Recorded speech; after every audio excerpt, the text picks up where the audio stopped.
Joining us now to talk about this very issue is Ron Barr. He is the head of the Greater Ottawa Truckers Association. Welcome, Ron. Thanks for calling in. Nick, it's a pleasure to speak on the subject. Now, look, being a former truck driver myself, I can commiserate. I know what it's like to have to jump through all the hoops that governments of all kinds of stripes in state and provinces all across this continent of ours can put truck drivers through. But this seems to me to be beyond even that.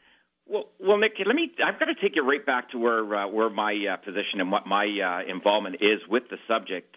It was last year when we were working with the city. When I took over the position 18 months ago, we made a pact that we'd make friends, if you will, with everybody that we had to deal with. We changed our tactics. We wanted to be more amicable, more in a negotiative way.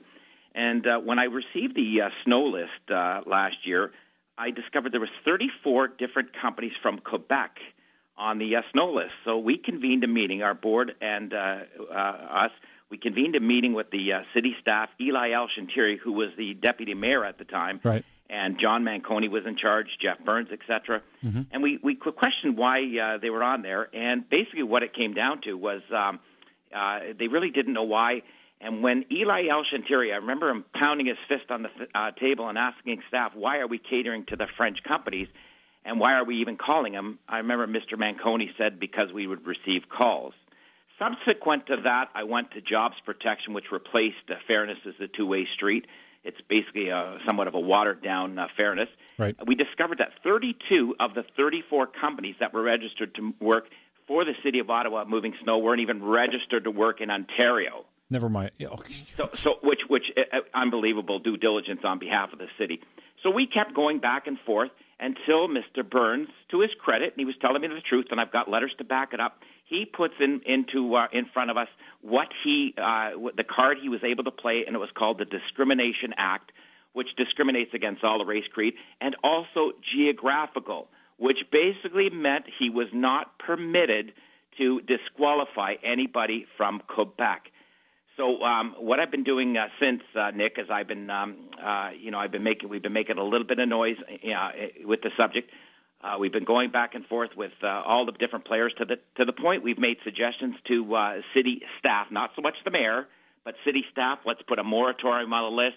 Let's cut the list back because it's growing too big. Right. Our guys are only getting 6 shifts. A lot of guys aren't even thinking of insuring their trucks this year because it's just not worth it. Right. And we wanted to back it up 4 years because about 4 years ago there was a big snowstorm and everybody piled in. Now, the difference between Ontario and Quebec is Ontario, you just have to come and register, show your paperwork. If we were to go over there, we would not even be considered for a position. They say we can register, but the chances of getting a call from them is next to nothing. So, it's come to a point, Nick, where in dealing with jobs protection, they've told me that the subject of the border crossing or the interprovincial crossing is at a boiling point right now. I have had more people call me up encouraging me to keep going, and it's just come to a point where we've had enough. We've got to make a stand like we did a number of years ago when we literally dumped manure to block the bridges to prevent the Quebec guys from coming over. I literally have Quebec guys calling some of my area contractors, got to establish the rate of $83 an hour. They will come over here and sell their services for $78. And, Nick, if you've owned a business, if I can hire you for $78 versus $83, yep. 78 is pretty attractive. There's no economic benefit with them coming over. They don't buy our gas here. They don't employ locally. They don't even pay taxes to the City of Ottawa, yet they're able to come be an equal to us. One thing further, Nick, it was discovered through working with the jobs protection that there are some Quebec companies that have registered 3 different names. So shame on them when the president of our association, Maynard Thompson, who's been moving snow since it was horse and buggy, he literally has to wait 4 turns to get one, and he's a taxpayer forever in the City of Ottawa. So you know what? Enough is enough is enough. The crap has to stop. Now, my call this morning, of course, is for the mayor to stand up and come to the defense of his own constituents. Do you think there's any realistic chance of that happening? Well, you know what? I have to take some of the grief. Yeah, he's got to take it on because I was dealing with staff and I was dealing with the deputy mayor at the time. The mayor is certainly familiar with the hot subject. I was told, likely in confidence, and I won't reveal a source, that there's several thousand employees working for the city of Ottawa. Yeah, Zero work from Ontario in the other side. And you know what? It annoys me when I listen to newscasts and traffic reports. The bridges to Quebec are full. Yeah, right on, towing our tax dollars over there, and again, no economic benefit. And it just annoys me if they're going to build another bridge just to be able to transport workers to and from Quebec to work for the city of Ottawa. It's absolutely ridiculous. So does he have to stand up? You're damn right he does. Well, to be fair, now some of those would be federal employees out of his control. But yeah. I think you do make a very valid point. It should be policy. That now, I'm not saying you should never go outside the jurisdiction.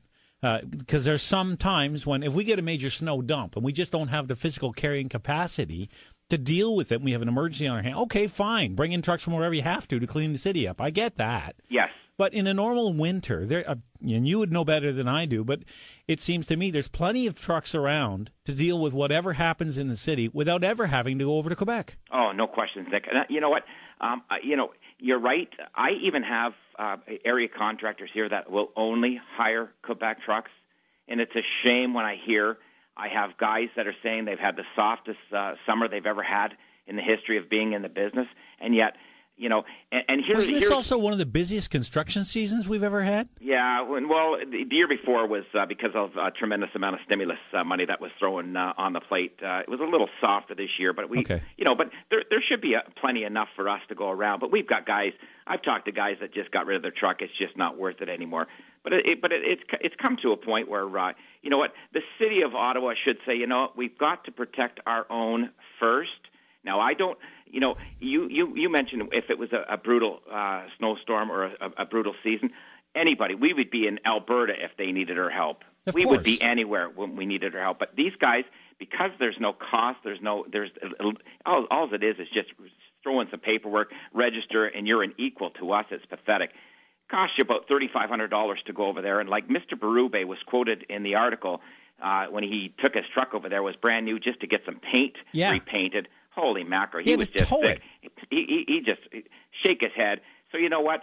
If it's not going to be equal, we've got to stand up as a province of Ontario, change that brutal two laws. This jobs protection, great bunch. They've been very supportive, but we need. I've communicated with Lisa McLeod with regards to. I've sent her an article. She's been busy. She's got to get back to me. We need to bring fairness as a two-way street. We need to make it tough.